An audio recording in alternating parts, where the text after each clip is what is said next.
Hello, hello. A little overdue, but a 2024 recap of my year, including the highlights and the lowlights, and just laying everything out. First, I want to say that at the end of every year, I always reflect on my biggest lessons.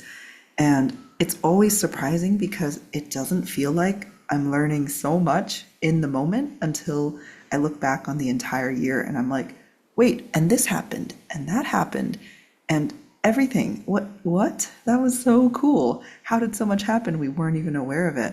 And I think I'm learning it's just my brain that keeps on erasing and discounting what went well or what I did. It's just the default negative programming that we have and that would need to learn to cultivate intentional awareness and celebrating the things that went well. And there are so many things that to be grateful for with that. So I think my biggest lesson in realizing back is like, wow, 2024 really was a year of tremendous growth in my inner value and worthiness, which I know I had been working on up here in my head for a long, long time. And I thought I was making progress, but I feel like something clicked at some point last year. I can't say exactly when.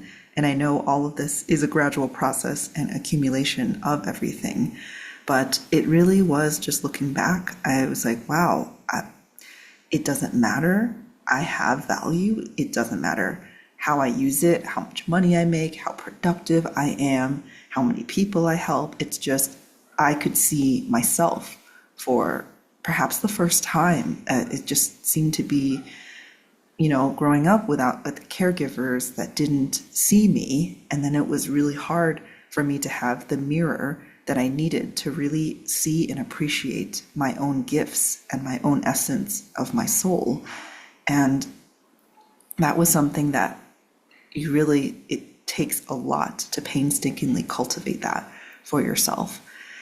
But now that I have seen it, I feel like it's almost like I can't unsee it. I can't put the cloud, the fog over the mirror again and say that and feel that I'm worthless sometimes. So it's been really cool. I think it took a lot of, I would say, external evidence to really hammer it in.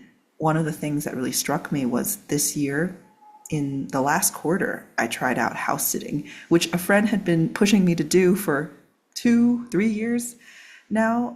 It's a great way to travel, especially for nomads, getting free rent in exchange for taking care of animals, which I just find to be such a joy already. It's like I'm getting a double bonus. Like, what's the drawback?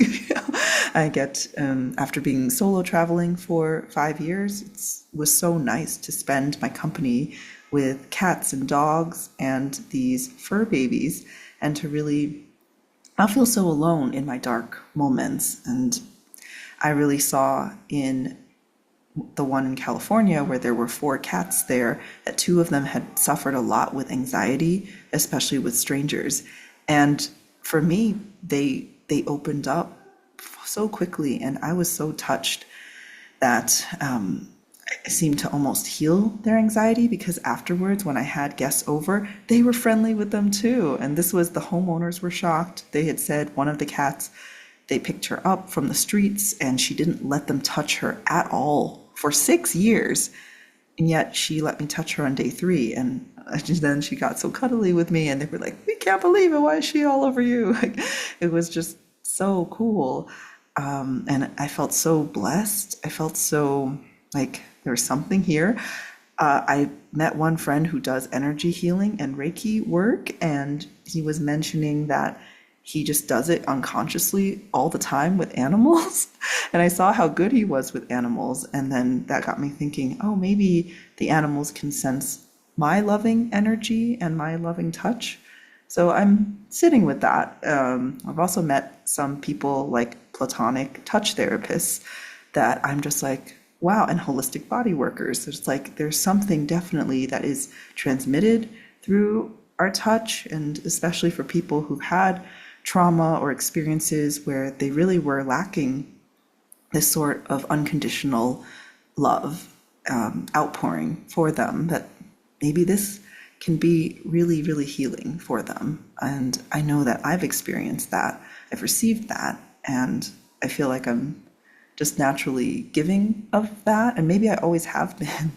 And I didn't really recognize that that was something that just most humans didn't have. Like, I'm just like, how can we not care about others here? I don't know. I think it was also in some conversations coming up with other people too, how they were like, oh no, I'm kind of weird about hosting strangers or couch surfers or something like that. And I'm just like, dude, if I have the space, for sure, someone is welcome.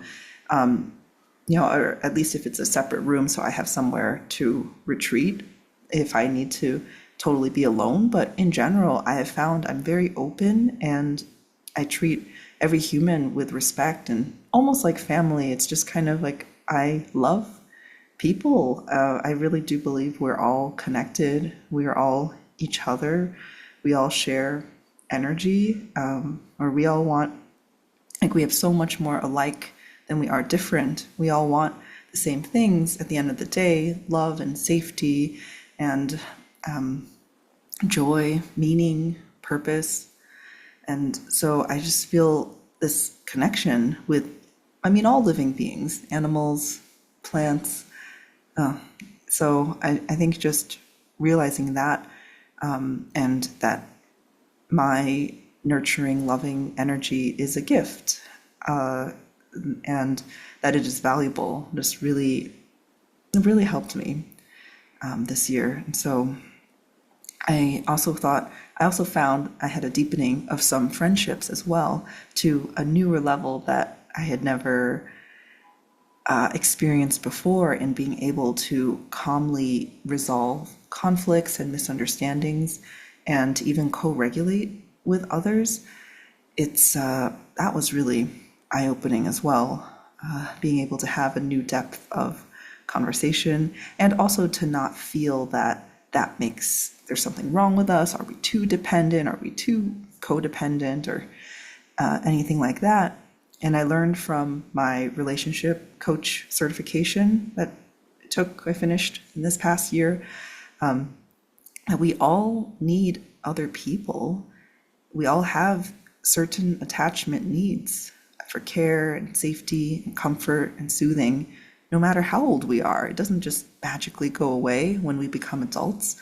We'll always have that tender part of us within us from cradle to grave, and we all need people, and that does not make us dependent. I think so many of us have been hurt so much that we really harden and put up walls, and then become hyper independent or even counter dependent, like really poo-pooing anything that involves asking for help or relying on somebody else. And so that was a big lesson in relating that I learned. I also learned that even if you do have a close relationship, there will always be moments of misattunement. Like, both people mean well, and we just have different wirings. We have a whole different rich history to us, and we're not always going to be stepping in sync. Sometimes we step on each other's toes, but I think what's most important is being able to sincerely apologize, process it, repair, and understand each other's perspectives, even if you don't need to entirely agree, but at least that you could see where the other person was coming from, and offer empathy and understanding, and really trying to find some kind of solution that's in the middle, or ideally win-win for the both of you. And I found the practice of that to be really, really nourishing this year, being able to do that. So many lessons. I wrote more in my blog post, and I will not totally repeat myself here. You can go to the link in my blog to read it all, but those were a lot of the biggest lessons for me. A lot of them were definitely in the realm of relationships and relationally, which I know that is the field I'm drawn most to with my coaching and all of my work. And so I'm really grateful to be able to gain more personal experience with it, and then also to be better equipped to help people, having trained now to help couples or to coach two people at once. It could be family members, it could be friends, rather than only one-on-one, as I had been in the past. So it's really been such a journey.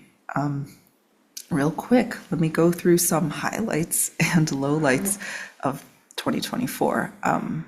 Yeah, it's pretty cool just seeing the highlights.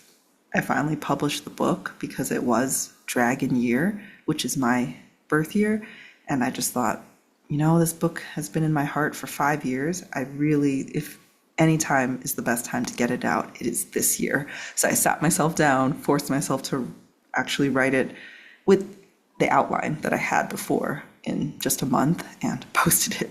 Right? It really was just a week, but posted it on Amazon and just put it out there. And I've definitely gotten feedback that it has been, people have felt tremendously seen by it and that it really helped them.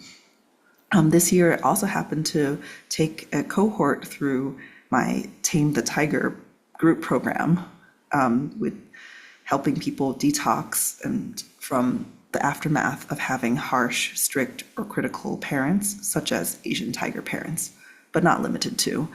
And a lot of this group happened to also be healthcare workers, interestingly. And I feel like that makes sense because we were really extra groomed to serve others. And we became so burned out from people pleasing that we lost ourselves in the process. And it was such a bonus to realize that at the end, people connected so deeply with each other that they wanted to meet in person, and they traveled across 5 state lines to meet each other. And then also they invited me to meet them for a weekend, and they even flew me out all the way cross country from California to New York to see them as a surprise. And I was so blown away. I have a whole separate podcast episode about it, but thank you again, Tame the Tiger family. That is, I would say, the biggest highlight of my year last year. And yeah, so many other things. The certification with the couples, also ran an in-person art therapy event and workshop that really, I've really so loved in-person events. Also did a little holiday potluck and cacao ceremony, and I just feel like there's something definitely so special about in-person activities and connection and touch and just being in each other's presence. It almost makes me want to give up the nomad life, but not entirely.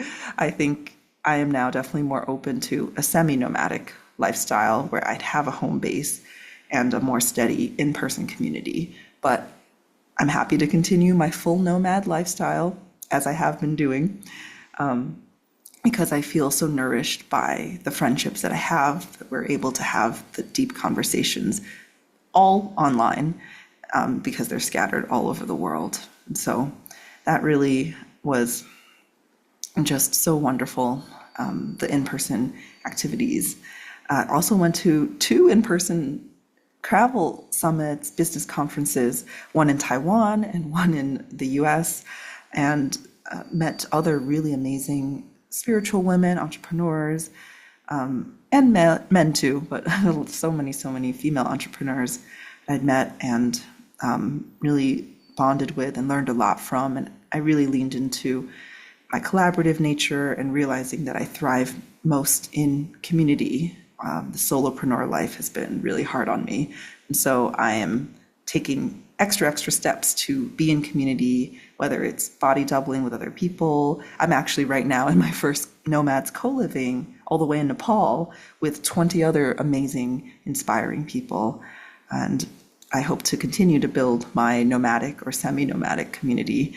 I call it the Nomad's Nest, and I've loved bringing people together around common interests and helping them. I organized a little, almost like a tour guide retreat in Thailand. We didn't get enough people to commit this year, but hey, in the future, that is definitely happening.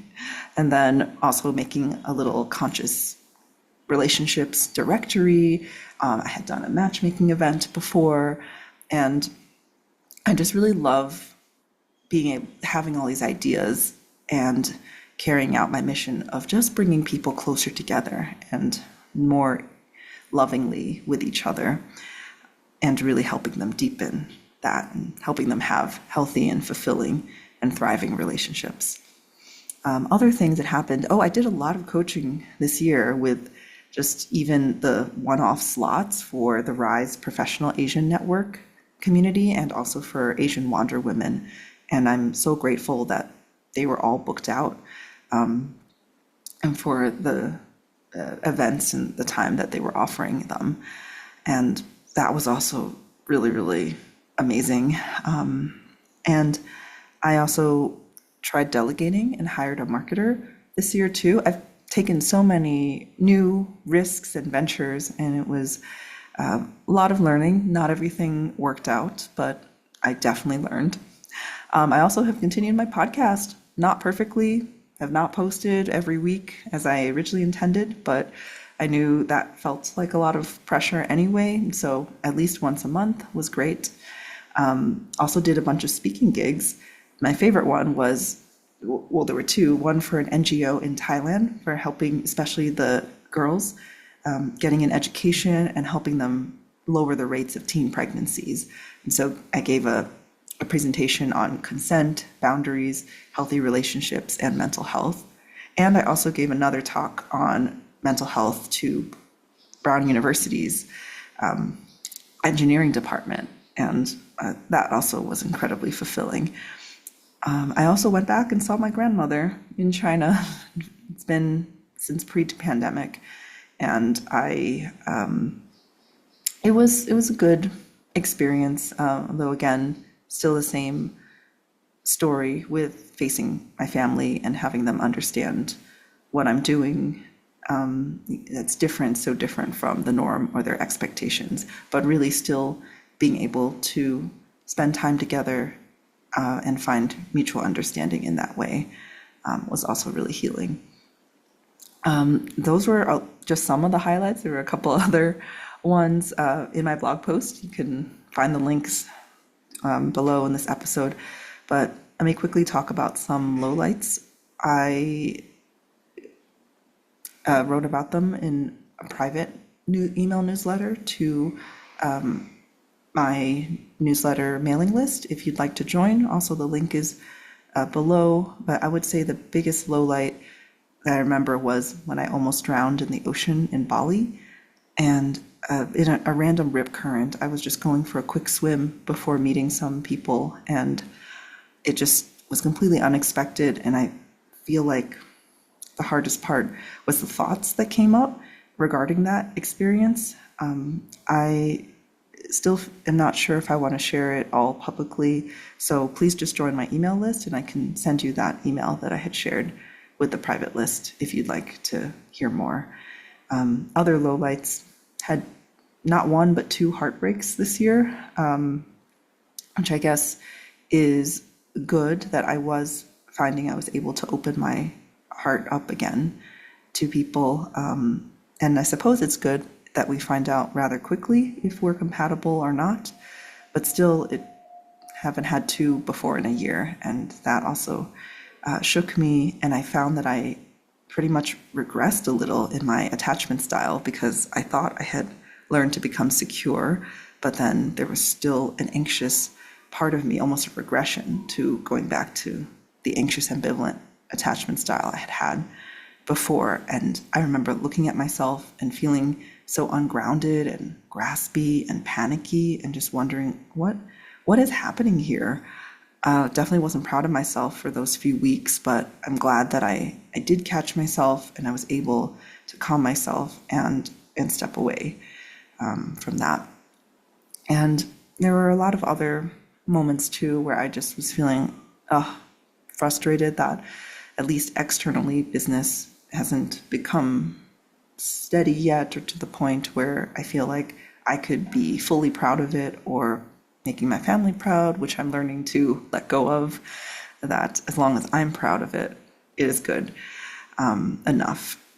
And just, it's not so much what the exact results are, but just feeling like that I could set a goal and get the results that I was aiming for, or at least being able to build that self-trust that whatever I set out to do, I will give it my best, And I felt like there were times when I got so discouraged and fell off the wagon, and that didn't feel very good. And there were so many moments of that. So a lot of ups and downs during the year, but hey, that's being human, and that's with everybody. So